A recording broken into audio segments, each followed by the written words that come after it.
¿Qué tal? Bienvenidos a Palabras Cruzadas. Horas después del debate presidencial, el primero, el próximo va a ser en la Facultad de Derecho de la UBA, en la Ciudad Autónoma de Buenos Aires. Anoche en Santiago del Estero, muy interesada la gente, los argentinos. 42% o 42 fue el punto máximo de rating que tuvo, y esto sin tener en cuenta toda la gente que lo siguió a través de otros medios que no son la televisión, redes, radios y demás. Mucho interés de este debate. Hay muchas preguntas que está dejando el debate presidencial entre los 5 candidatos que llegan a la primera vuelta del 22 de octubre. Por supuesto, una de las preguntas es ¿quién ganó el debate? Lo pregunto sobre todo porque esta mañana, desde Página 12 hasta La Nación, pasando por Clarín, La Voz del Interior y varios portales, daban un empate entre los candidatos, no mostraban un ganador ni un perdedor o perdedora del debate. Por eso una de las preguntas es, si hubo un ganador, ¿quién lo ganó? ¿Quién fue el más sólido de todos los que estuvieron allí exponiendo? ¿Quién estuvo mejor a la hora de intervenir? A la hora de preguntar, a la hora de reaccionar. ¿Qué imagen transmitió cada uno de los candidatos a presidente? También una pregunta que se me ocurre es, ¿sirvió el debate? Y en tal caso, ¿para qué? ¿Para confirmar el voto, para cambiar el voto, para decidir el voto? ¿Para que los que no fueron a votar en las PASO esta vez concurran el próximo 22 de octubre a las urnas?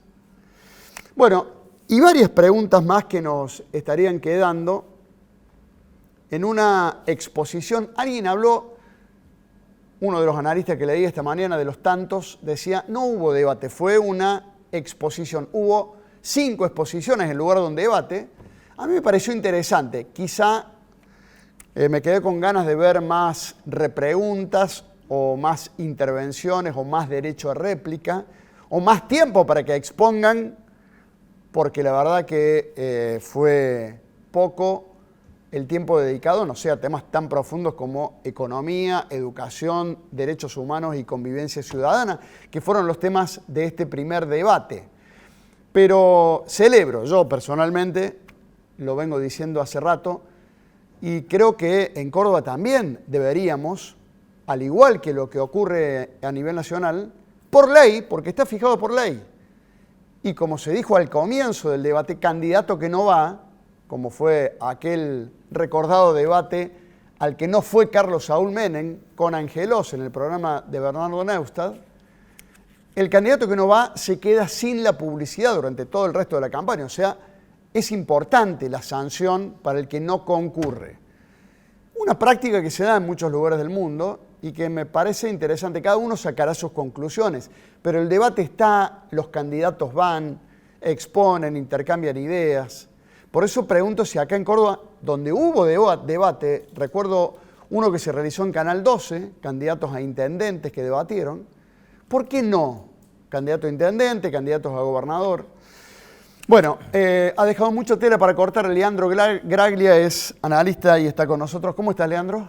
Hola, Turco. Muy bien, muchas gracias por la invitación. Por tu juventud no has asistido a muchos debates que digamos. Yo tengo grabado a fuego la memoria del debate candidatos a gobernador del 2007 en Córdoba, que fue memorable porque fue el debate que justamente en Canal 12, o auspiciado por Canal 12, protagonizaban sobre todo Juan Schiaretti y Luis Juez. Sí, me acuerdo. Fue muy memorable, porque tuvo muchos. Y yo en ese momento era muy joven, pero estaba iniciándome fuerte en lo que tenía que ver con el tema político, con el interés con el tema político, y lo observo con mucha atención. Desde entonces hasta acá vengo prestándole atención porque es Leandro, realmente interesante. ¿qué dirías para empezar del debate de anoche? Bueno, me parece que las preguntas que hay que hacerse son tal cual las que vos planteabas recién. Respecto de si hay un ganador o no, a mí me parece que la respuesta es difícil porque hay que analizarla en varios niveles.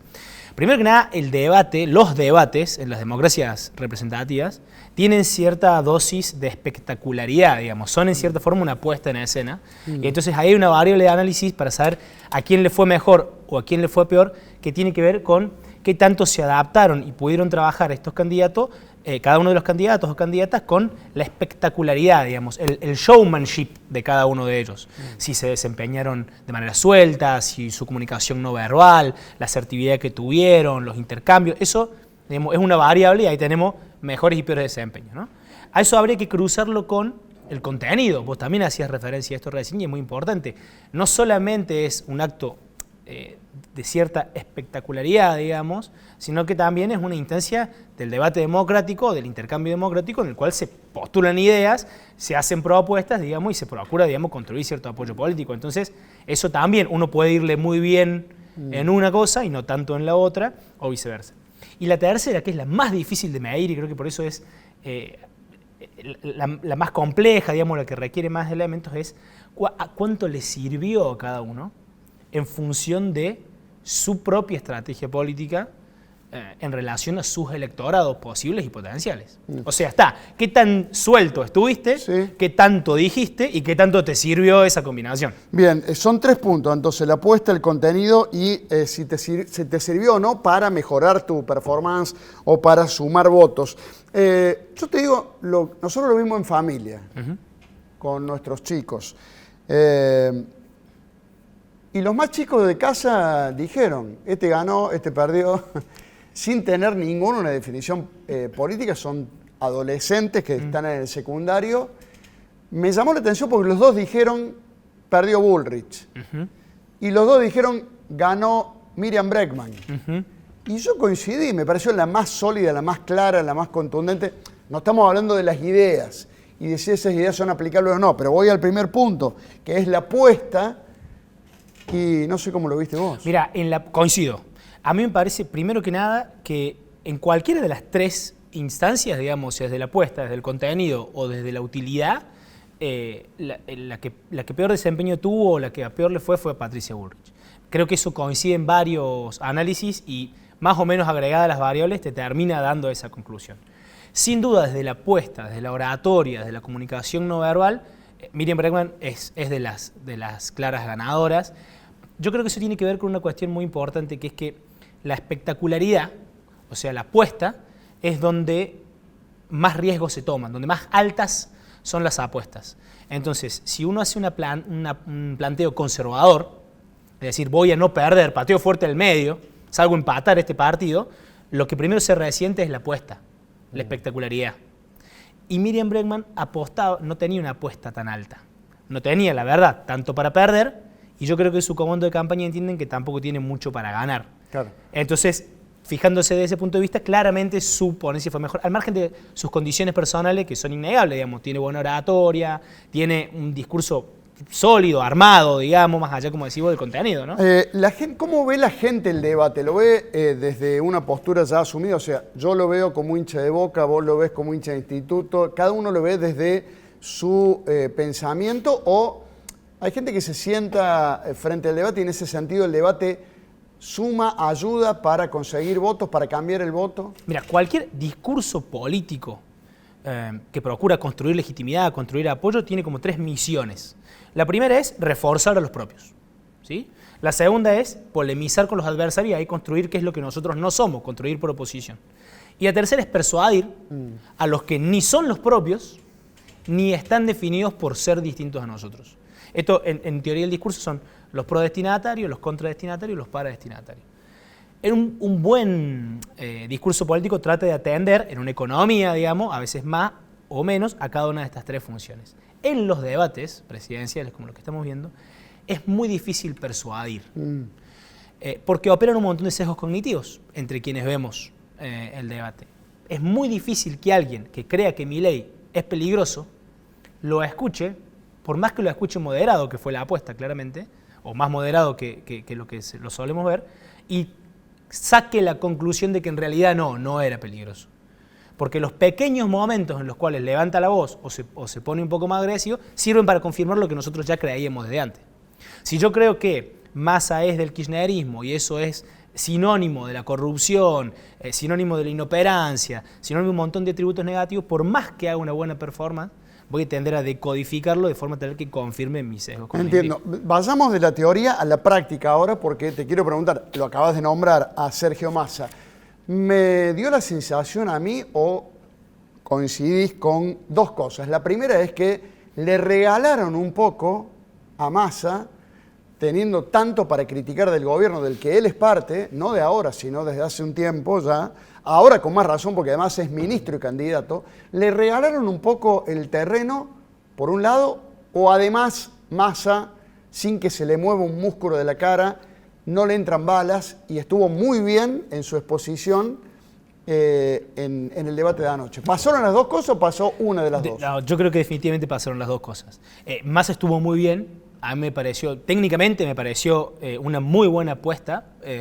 Tenía argumentos para responder todo, se notaba que había preparación, claro, argumentos que claramente le iban a preguntar. Con todo lo que tenía para perder, Massa. Massa entraba, era este jugador que te entra perdiendo 3-0 con 5 minutos a ver si te hace 4 goles. A los 10 segundos se lo nombraron a Insaurralde y el tipo, nada. Sí, estaba preparado, estuvo bien, digo, sin quitarle mérito a su preparación, porque me parece que fue buena, y a su performance, digamos, fue buena. Fue fácil para él el debate. Porque vos fíjate que a lo largo de todo el debate, a Cristina Fernández de Kirchner no se lo nombró ni una sola vez. Es cierto. Ni Patricia Bullrich. Patricia Bullrich ha ensayado una campaña del anti-kirchnerismo, ¿no? Tiene su spot de la cárcel que le va a poner de nombre Cristina Fernández de Kirchner. Y sin embargo, no le nombró en sus preguntas o réplicas a Massa. Ni a Alberto. Una sola vez en todo el debate se nombró una sola vez. Alberto. Y no fue, fue un pasaje, digamos, en el cual se lo nombró, no fue un argumento, digamos, el que se dio. Entonces, digo, una de las candidatas competitivas tiene una campaña del anti-kirchnerismo y no planteó el tema frente a Massa. Ahí también juega un poco esto que te digo, que salieron en cierta forma quienes creían que tenían más para perder que para ganar. Yo los vi moderados, los vi salir a empatar, digamos, a no perder. Incluso Milei y por supuesto Massa, digamos, que creo que lo logró teniéndola muy difícil, ¿no? Sí, ahora te pregunto por Schiaretti. ¿Cómo lo viste y si viste que Schiaretti les habló a todos los votantes o les habló a los votantes de Córdoba? Es una gran pregunta, una gran observación. Yo, por momento, a mí me pareció que estuvo muy bien. Evidentemente tiene gimnasia, es una persona muy formada, con mucha experiencia, hablaba muy bien, sus argumentos eran sólidos, explicaba, por momentos lo vi quizás demasiado técnico en algunos elementos, la conjunción eventual de dos tipos de cambio es correcta, la explicación que da del déficit fiscal técnicamente es muy buena, estaba preparado, pero el Consejo de la Magistratura, el funcionamiento del Consejo de la Magistratura, pero quizás demasiado técnico para el público general. No, y tuvo una propuesta muy interesante que yo, si el día que fuera electo presidente, la tomaría, que es la independencia del Banco Central con la presidencia en manos de la oposición. Es una gran propuesta que incluso tuvo revuelo, digamos, se generó.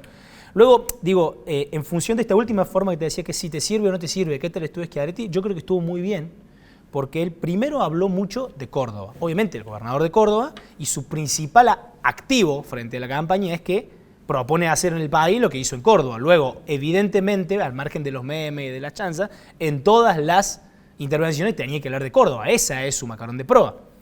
Pero además, yo creo que logró algo que no sé si habrá sido adrede o si habrá estado preparado o simplemente se dio, en los dos casos un éxito, rompió los límites de la institucionalidad del debate democrático y se empezó a generar memes.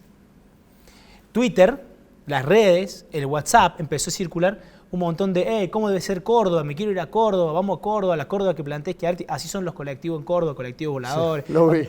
Bueno, eso hace que otro grupo, otro sector social, que no es el que estaba viendo la explicación técnica de déficit fiscal, sino que estaba viendo memes, digamos, se interesase y tomase nota de que Schiaretti existe como oferta política, digamos, en la presidencial y que Córdoba está bien. ¿Cuánto tracciona eso en voto? Es difícil porque hay otros clivajes ahí funcionando, digamos, ¿no? Pero fue el candidato más googleado a lo largo prácticamente casi todo el debate. O sea, en Google Trends, está en distintos análisis que están publicados, estaba a la cabeza. O sea, la gente buscaba quién era Chiaretti, digamos, y después tuiteaba cosas sobre Córdoba. Eso es un éxito. Bueno, ahora al margen del debate, primero, ¿crees que en la elección del 22 de octubre va a ir más gente a votar? O sea, la gente que no fue en las PASO, no digo toda, pero algún porcentaje de los que no fueron van a ir a las urnas el domingo. Yo creo que sí. En promedio, las últimas elecciones nacionales, ejecutivas sobre todo, que son las más comparables, hay una variación de entre 4 y 6%, más o menos un 5% en promedio de gente extra que va a votar, que no fue a votar en las PASO y que va a ir en las generales. Yo creo que eso se va a producir. Pese a que la participación es un poco más baja, no tendríamos por qué creer que no va a existir ese aumento. Luego la gran pregunta está, que es lo que hacen los búnkeres de campaña, ¿a quién va a votar toda esa gente? Digamos, Sí. ¿no?